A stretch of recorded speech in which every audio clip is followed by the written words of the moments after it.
Harshad Mehta scam Bharat में 90 के दशक का सबसे बड़ा मार्केट घोटाला था। इसी से इंस्पायर होकर एक कपल ने ऐसी ठगी की है जिसे सुन आपका सिर चकरा जाएगा।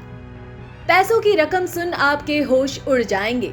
हम आपको क्राइम तक पर इस स्कैंडल के बारे में इसलिए बता रहे हैं क्योंकि लंदन की वेस्टमिनिस्टर कोर्ट ने 15 दिसंबर को एक ऐसा फैसला सुनाया जिसमें भारत की एक फ्रॉड कपल को लंदन से इंडिया भेजने के लिए आदेश जारी किया है। ऐसा फरमान इसलिए जारी किया गया क्योंकि इस कपल पर भारत से 750 करोड़ रुपए लेकर फरार होने का आरोप था। ये कपल अपनी कंपनी चलाते थे जिसके लिए अलग अलग बैंकों से लोन लिया करते थे। साथ ही अपने नाम पर कई कंपनियां भी खोल रखी थी। इतना ही नहीं, कंपनी के नाम पर लोन पास होते ही ये वो जगह और कंपनी छोड़ रफू चक्कर हो जाते थे। इस घोटालेबाज कपल का नाम है रितिका और वीरकरण अवस्थी।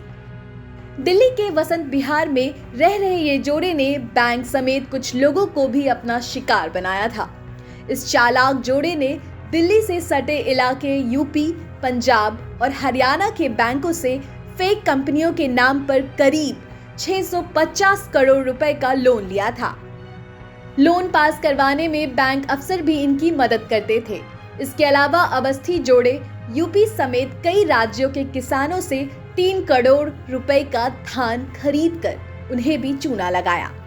इसके बाद बुलंदशहर जिले में इनके खिलाफ केस दर्ज कर लिया जाता है। कुल मिलाकर इस दंपत्ति पर तकरीबन 750 करोड़ रुपए की हेराफेरी का आरोप था। इसके अलावा इस दंपत्ति पर 2015 में सिर्फ यूपी में ही 13 मुकदमे दायर थे। साथ ही कई राज्यों में भी इनके खिलाफ केस दर्ज था। मामले की गंभीरता को देखते हुए 2016 में यूपी सरकार ने केस की जांच मेरठ की इकोनॉमिक ऑफेंस विंग को ट्रांसफर कर दी। फिर पुलिस मामले की जांच में जुट जाती है। इस जांच में रितिका और वीरकरण अवस्थी समेत 15 लोग आरोपी बन गए, जिसमें 5 विदेशी भी शामिल थे। इसी बीच मौका देखते ही ये दोनों रितिका और वीरकरण अवस्थी लंदन भाग जाते हैं। रितिका, वीरकरण और विनोद सिरोही के खिलाफ चार्जशीट कोर्ट में पेश की जा चुकी थी।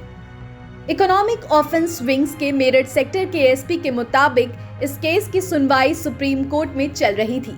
कोर्ट ने 2018 में ही वीरकरण दंपत्ति को भारत में सरेंडर करने का आदेश जारी किया था, लेकिन जुलाई 2018 से ही लंदन की वेस्टमिनिस्टर कोर्ट में सरेंडर को लेकर सुनवाई चल रही थी। लंदन की कोर्ट को सबूत देने के बाद भी इकोनॉमिक ऑफेंस विंग्स को इंडिया में सरेंडर करवाने के लिए कड़ी मशक्कत करनी पड़ी।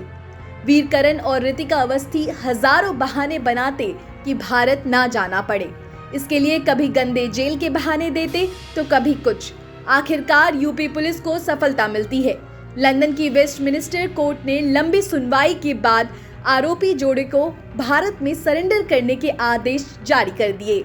अब भारत में इस जोड़े की वापसी की तैयारी शुरू कर दी गई है, जिसके बाद उनसे सारे पैसे वसूले जाएंगे। ब्यूरो रिपोर्ट, क्राइम तक।